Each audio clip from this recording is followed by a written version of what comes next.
அனைவருக்கும் வணக்கம். அன்பே டயானா படக்குழுவின் அன்பான அழைப்பை ஏற்று உங்களுடைய பொன்னான நேரத்தை படம் பார்க்க செலவிட்டதற்கு எங்கள் படக்குழுவின் சார்பாக உங்கள் அனைவருக்கும் மனமார்ந்த நன்றியை தெரிவிச்சுக்கிறேன். ஃபஸ்ட்டு நான் எப்படி இந்த சினிமா இண்டஸ்ட்ரிக்குள்ளே வந்தேன், ஏன் படம் பண்ண வந்தேன் அப்படிங்கிற நோக்கத்தை நான் சொல்லிடுறேன். கல்விக்கு நிகராக நான் சினிமாவை பார்க்குறேன். ஏன்னா ரெண்டுமே சமூக மாற்றத்திற்கான கருவி அப்படின்னு நான் நம்புகிறேன். நான் ஒரு ஐஏஎஸ் அகாடமி நடத்திட்டு இருக்கேன். எனக்கு கலெக்டர் ஆகணும், ஐஏஎஸ் ஆகணும்னு மிகப்பெரிய கனவு. ஆனால் தொடர்ந்து என்னால் அதில் பயணிக்க முடியலை. ஆனால் கூட நம்மளால் முடியாட்டியும் பரவாயில்ல, நம்ம நிறைய பேரை உருவாக்கணும், என்னைய மாதிரி சாதிக்கணும்னு துடிக்கிற லட்சியத்தோடு இருக்கக்கூடிய மாணவர்களுக்கு ஒரு தூண்டுதலாக இருக்கணும்னு ஆசைப்பட்டு நான் ஐஏஎஸ் அகாடமி ஸ்டார்ட் பண்ணேன்.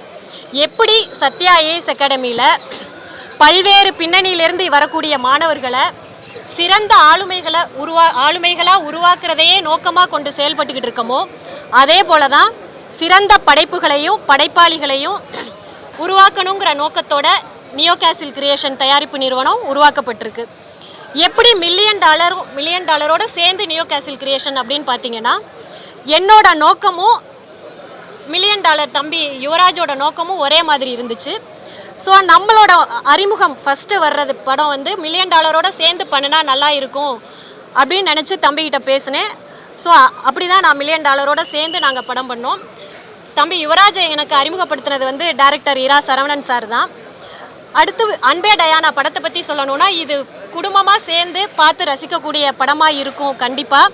அதே சமயத்தில் வெறும் பொழுதுபோக்கு படமாக மட்டும் இல்லாமல் ஒரு சிறந்த கருத்தை சமூகத்திற்கு டைரக்டர் பாரி ரொம்ப அழகாக சொல்லியிருக்காப்புல, வெளிப்படையாக இல்லாமல் அதே சமயத்தில் எல்லாருக்கும் போய் சேர்ற மாதிரி கருத்தை அதில் சொல்லியிருக்காப்புல. இந்த படத்தில் ஒவ்வொரு கேரக்டருமே, ஹீரோயின் ரம்யாவாக இருக்கட்டும், கோபியாக இருக்கட்டும், சேத்தன் சார், ரோஜா மேம், எல்லாருமே கேரக்டராகவே வாழ்ந்துருக்காங்க. ஸோ இது மாதிரி தொடர்ந்து நல்ல சிறந்த படங்களை நியோ கேசில் கிரியேஷன் கொடுத்துக்கிட்டே இருக்கும். அதுக்கு உங்கள் எல்லாரோடைய ஆதரவும் எப்போவும் இருக்கணும்னு கேட்டுக்கிறேன். நன்றி. அனைவருக்கும் வணக்கம். ஸோ இது அன்பே டயானா இந்த படத்தில் நான் பெங்களூர் பாபா அப்படிங்கிற ஒரு கேரக்டர் பண்ணியிருக்கேன். இந்த வாய்ப்பை எனக்கு கொடுத்த அனைவருக்கும் நன்றி. அதே மாதிரி உங்களோட தான் ப்ரெஸ் அண்ட் எல்லாருமே நீங்கள் படம் பார்த்துருப்பீங்க. எப்படி இருந்துச்சோ கொஞ்சம் என்னோட கேரக்டர் கொஞ்சம் தூக்கி கேட்டுக்கொள்கிறேன். இல்லை, சும்மா விளையாட்டுக்கு சொன்னேன். மற்றபடி ரொம்ப படம் பார்த்துருப்பீங்க, உங்களுக்கு பிடிச்சிருக்குன்னு நம்புகிறோம். அதுமாதிரி million dollars and Sathya ma'am எல்லாருக்குமே ரொம்ப நன்றி. என்னை நம்பி இந்த கேரக்டர் கொடுத்ததுக்கு பாரி ப்ரோவுக்கும் ரொம்ப நன்றி. தேங்க்யூ. எல்லாருக்கும் வணக்கம். இந்த படத்தில் ஹீரோயினாக மேஜிக் டயானா கொன்சால்வஸ் அப்படின்ற Anglo Indian girl from Perambur அந்த கேரக்டர் நான் பண்ணியிருக்கேன். அண்ட் இந்த ஆப்பர்ச்சுனிட்டி கொடுத்த மில்லியன் டாலர் அண்ட் நியோ கேசில் மேம்க்கும் ரொம்ப நன்றி. அண்ட் பாரி ரொம்ப அழகாக இந்த படமும் எழுதியிருந்தார். அண்ட் என் கேரக்டரும் ரொம்ப அழகாக வடிவமைச்சிருந்தாங்க. இந்த ரோல் ப்ளே பண்ணுறது எனக்கு ரொம்ப ரொம்ப சந்தோஷமாக இருந்தது. ப்ரெஸ் அண்ட் மீடியா எல்லோரும் படம் பார்த்துருப்பீங்க, உங்கள் எல்லாருக்கும் பிடிக்கும்னு நம்புகிறேன். உங்களோட சப்போர்ட்டை தயவுசெய்து இந்த படத்துக்கு கொடுங்க. Thank you so much. எல்லாருக்கும் வணக்கம். ரொம்ப சந்தோஷமான ஈவினிங்காக இருக்குது. இந்த பயணம்ன்றது ஜமால் ஆரம்பிச்சது அப்படின்னு நினச்சிங்கன்னா அது இல்லை. 2013 ஆக்டிங் கிளாஸ் எப்போ சேர்ந்தனோ அதிலேருந்து ஆரம்பிச்சது. எல்லாமே இந்த பாத் ரொம்ப ரொம்ப கஷ்டமாக இருந்தது. சின்ன சின்ன கேரக்டர்ஸ் பண்ணி முகம் தெரியாமல் க்ரௌடில் நின்று அப்படி ஒன்றா பண்ணி தான் இந்த இடத்துக்கு வந்தோம். ஜமா பண்ணப்பையும் ரொம்ப நம்பிக்கையோடு தான் நாங்கள் உங்களெல்லாம் சந்தித்து தேட்டரில் போய் பார்த்தோம். ஜமா தேட்டருக்கெலாம் பெருசாக ஒரு ரீச் இல்லை. பட் இந்த அன்பே டயானா முழுக்க தேட்டரிக்கலுக்காக எடுக்கப்பட்ட ஒரு படம் தான். இவங்க ப்ரெஸ் பீப்புள் நீங்கள் எல்லாருமே இதை நீங்கள் சப்போர்ட் பண்ணது, இந்த ஈவினிங் நீங்கள் என்ஜாய் பண்ணி பார்த்தது பயங்கர ஓவர்வெல்மிங்காக இருந்தது எனக்கு. ஏன்னா என்ன மாதிரி வளர்ந்து வர்ற கலைஞர்களுக்கு எல்லாருமே இது ஒரு பெரிய சப்போர்ட்டாக இருக்கும். ஏன்னா நீங்கள் எழுத போகிற ஒரு வார்த்தையும் தான் மக்களுக்கு ஒரு பெரிய நம்பிக்கையை கொடுக்கும் அப்படின்னு நம்புகிறோம். இந்த வெற்றி எனக்கான வெற்றியாக மட்டும் இருக்காது, என்ன மாதிரி இன்னும் கஷ்டப்பட்டு இருக்க நிறைய உதவி இயக்குநர்களுக்கும் அதுக்கான வெற்றியுமா இருக்கும். என்ன மாதிரி கஷ்டப்படுற நடிகர்களுக்குமான வெற்றியாகவும் இது இருக்கும். கண்டிப்பாக இந்த படத்தை மக்கள்கிட்ட போய் நல்லபடியாக கொண்டு போய் சேருங்க. உங்கள் எல்லாருக்கும் படம் பிடிச்சிருக்கு அப்படின்றத நீங்கள் சொன்ன வார்த்தைகள்லேருந்தே எங்களால் எழுத்துக்க முடியுது. கண்டிப்பாக இந்த படத்தை உங்களால் எவ்வளோக்கு எவ்வளோ சப்போர்ட் பண்ண முடியுமோ நீங்கள் சப்போர்ட் பண்ணி கொடுக்கணும். தேங்க்யூ. படத்தில் தெலுங்கும் இருக்குது, கன்னடா இருக்குது, ஹிந்தி இருக்குது, இங்கிலீஷ் இருக்குது, மலையாளம் அதுக்கப்புறம் தான் யோசிச்சோம் சார். நம்ம எழுதி முடிச்சதுக்கப்புறம் தான் ஒரு சில விஷயங்கள் வந்து யோசித்தோம். மலையாளமும் வச்சிருக்கலாமே அப்படிங்கிறது. பட் அடுத்து எதனா ஒன்று மலையாளத்துக்கு ஸ்பெஷலாக ஒரு படம் பண்ணிடலாம் அப்படின்றது தான்.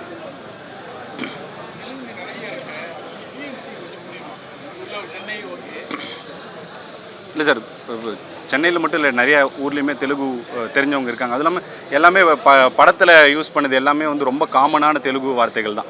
ரொம்ப கஷ்டமான வார்த்தைகள்லாம் எதுவுமே உபயோகிக்காமல் எதெல்லாம் புரியுமோ, இது வரைக்கும் தமிழ் சினிமாவில் என்னென்னலாம் வந்திருக்கோ அந்த வார்த்தைகளை மட்டும் தெலுங்கு வார்த்தைகளாக யூஸ் பண்ணுவோம். மற்றது எல்லாமே அதுவும் இல்லாமல் தெலுங்கு எங்கெங்கே வந்து நிறையா யூஸ் பண்ணியிருந்தோம்னா, எதெல்லாம் முக்கியமான இடம் இல்லையோ அங்கே மட்டும் தெலுங்கு யூஸ் பண்ணிவிட்டு, எதெல்லாம் மக்களுக்கு புரியணுமோ புரிய வேண்டிய இடத்துல எல்லாமே தமிழில் தான் மேக்ஸிமம் வந்து முயற்சி பண்ணியிருக்கோம். கண்டிப்பாக இது எல்லாருக்கும் பிடிக்கும் அப்படின்னு, புரியாத அளவுக்கு இல்லாமல் கண்டிப்பாக பிடிக்கும்னு நம்புகிறேன்.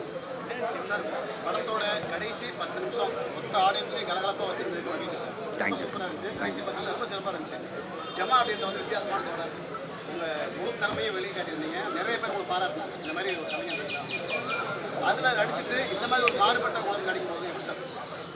ரொம்ப சந்தோஷமாக இருந்தது.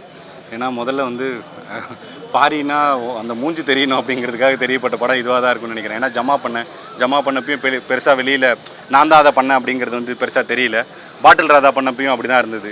முறையாக வந்து இப்படி ஒரு ரோல் நம்மளோட நம்மளாக நடிக்கிறது அப்படிங்கிறது முதல்ல ரொம்ப சந்தோஷமான விஷயமா இருந்தது. அதுவும் இல்லாமல் இந்த மாதிரி ஒரு கேரக்டர் வந்து நீங்கள் ஹீரோவாக பண்ணால் கரெக்டாக இருக்கும் அப்படின்னு நம்பின $1 மில்லியன் யுவராஜ் ப்ரோக்கும் நான் இந்த டைமில் தேங்க் பண்ணிக்கிறேன்.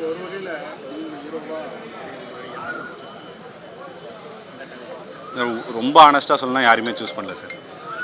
நான் ஏன்னா இந்த கதை எழுது நான் ஜமாவும் அதான் சொன்னேன்.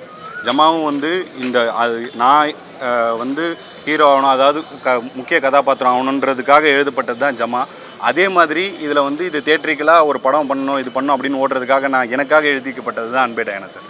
நான் இவங்களை வச்சு பண்ண அப்படின்னு நான் வந்து பொய் சொல்ல விரும்பல. ஆனஸ்ட்டாகவே இது எனக்காக பண்ணப்பட்ட கதை தான் சார்.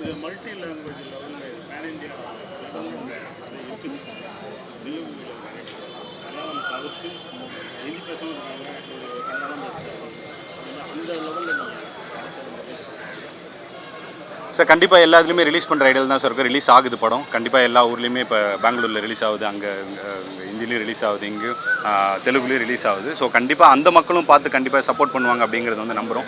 எல்லாரும் கனெக்ட் பண்ணிக்கூடிய ஒரு படமாக தான் இருக்கும். லாங்குவேஜ் பேரியர் இந்த படத்துக்கு மோஸ்ட்டாக இருக்காது. நிறைய பேர் அதுக்கான கொஸ்டின் வச்சாங்க. இப்போ படம் பார்த்திங்கன்னா அதுக்கான இது வந்து தெளிவாக அவங்களுக்கு வந்து புரிஞ்சிடும். எல்லாம் இப்போ பேன் சவுத் படம் அப்படின்னு சொல்லலாம் சார். ஸோ சவுத் மக்கள் எல்லாருமே என்ஜாய் பண்ணலாம். மலையாள மக்களுக்கும் தமிழ் நல்லா புரியும் அப்படிங்கிறதுனால அது அவங்களுக்குமே ஒரு கனெக்டடான ஒரு ஃபிலிமாக தான் இருக்கும் சார்.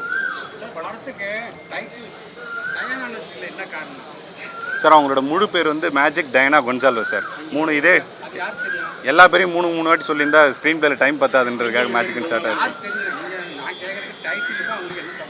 அதில் போடுறமே சார், கடைசியில் ஒரு ஃபார்மில் ஃபில்அப் பண்ணுவாங்க. எழுதும் போது கூட மேஜிக் டயானா கொன்சால்வஸ் அப்படின்னு எழுதுவாங்க சார். அதுக்கு தனியாக ஷார்ட்டே வச்சுருந்தோம் சார். இது உள்ளே இருக்க டீட்டெயிலிங் தான் சார். எல்லா விஷயத்தையும் நம்ம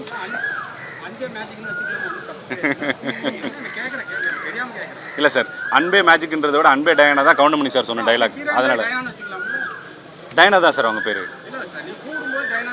இல்லை சார், எனக்கு மேஜிக்னு கூப்பிட பிடிச்சிருந்ததுன்னு கூப்பிட்டேன் சார்.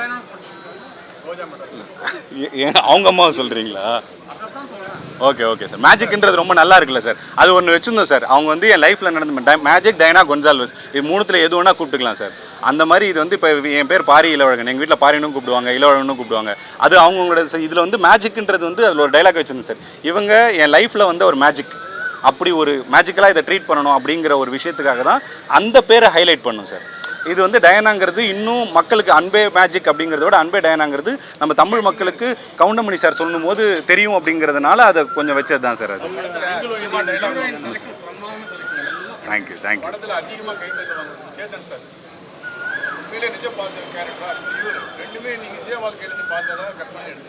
சார் நிஜ வாழ்க்கையிலேருந்து எடுத்தது தான் சார். இவர் வந்து என்னோட நண்பர் ஒருத்தர் இருக்கார், அவர் பேருமே பாபா தான். அவரும் பெங்களூர்லேருந்து வந்தவர். அவர் கேரக்டர்லேருந்து இன்ஸ்பயர் ஆகி பண்ணது தான் இந்த கேரக்டர். அந்த பிரிண்டிங் ப்ரெஸ் வச்சுருக்கிறதும் அவர் தான். அந்த பிரிண்டிங் ப்ரெஸ்ஸில் தான் நாங்கள் ஷூட்டே பண்ணோம். ஸோ எல்லாமே அது ரியல் லைஃப்லேருந்து இன்ஸ்பயர் ஆனது தான். சேத்தன் சாருமே கிட்டத்தட்ட அப்படி ரியல் லைஃப்லேருந்து நிறைய அப்பாக்கள் அந்த மாதிரி ஜாலியான அப்பாக்கள் வந்து இருக்காங்க. அப்படி சேத்தன் சார் இன்ஸ்பயர் பண்ணது தான் சார்.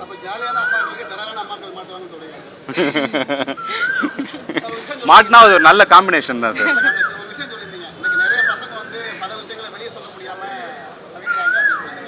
எல்லா வீட்லயும் அம்மா இந்த மாதிரி தான் சொல்ல விடாத அளவுக்கு கண்டிஷன் பண்ணி சார் அப்படி இல்லை சார். இப்போ நம்ம ஒன்று ரெப்ரசென்ட் பண்ணுறோன்னா ஒரு நம்ம சொல்கிற கருத்து தான் எல்லாருமே அப்படி இருக்காங்க அப்படின்னு இல்லை சார். இப்போ நம்ம ஒரு ஏலியன் படம் எடுக்கணும்னா எல்லாருமே ஏலியனாக இருக்கும் அப்படின்னு நீங்கள் சொல்கிறீங்களா அப்படின்ற மாதிரி இருக்குது சார். அப்படி இல்லை சார்.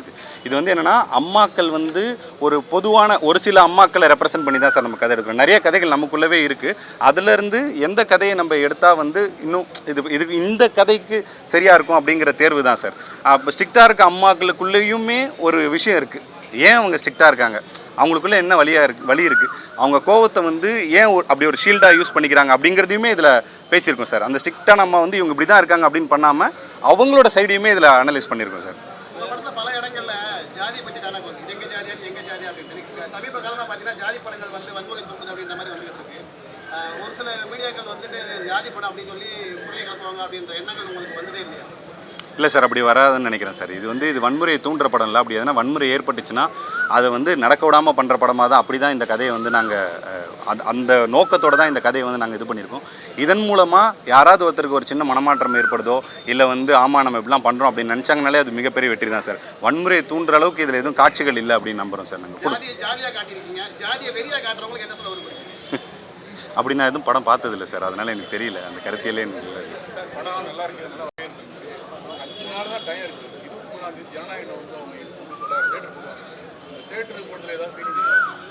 சார் இது எல்லாமே அவங்க இதில் பார்த்துட்டு இருக்க மக்கள் மனசு வச்சாங்கன்னா எதுவும் என்ன ஒன்றா நடக்கும் சார். இது வரைக்கும் நிறைய விஷயங்கள் நடந்திருக்கு. அதான் வந்து தென்னைக்கு பாயிடுது கொஞ்சோண்டு புல்லுக்கும் பாயாதா, அந்த மாதிரி ஏதோ ஒன்று பாஞ்சு எங்களுக்குமே நல்லது நடக்கும் அப்படின்னு வந்து நம்புகிறோம். மக்கள் மனசு வச்சிங்கன்னா நிஜமாலே இந்த படம் பிடிச்சிருந்ததுன்னா கண்டிப்பாக இதுக்கான விஷயமும் அங்கே நடக்கும். அந்த வர்ற எல்லா படங்களும் வெற்றி பெறணும் அப்படிங்கிறது தான் சார் எங்களோட ஆசை. அதே சமயத்தில் வர்ற சின்ன படங்கள், அதில் நீங்கள் நல்ல படம் நினைக்கிற சின்ன படங்களுக்கு உங்களோட ஆதரவுன்றது ரொம்ப ரொம்ப முக்கியமாக இருக்குது. ஏன்னா என்னோடய முழு ஸ்ட்ரென்த்தையுமே நான் பல பேட்டிகளில் சொன்ன மாதிரி ஜமாலை நான் தவற விட்ட விஷயங்கள் எல்லாத்தையுமே பார்த்து என்னோடய முழு ஸ்ட்ரென்த்தை கொட்டி நான் இந்த படத்தை வந்து நான் பண்ணியிருக்கேன். இந்த படம் வெற்றி அடையலைன்னா நான் என்ன இது பண்ணுறதுன்னு எனக்கு தெரியல. கண்டிப்பாக ஆடியன்ஸ் அதை வந்து மனசு வச்சு அதை வெற்றி பெற வச்சுருவாங்கன்றது நாங்கள் வந்து நம்புகிறோம் சார்.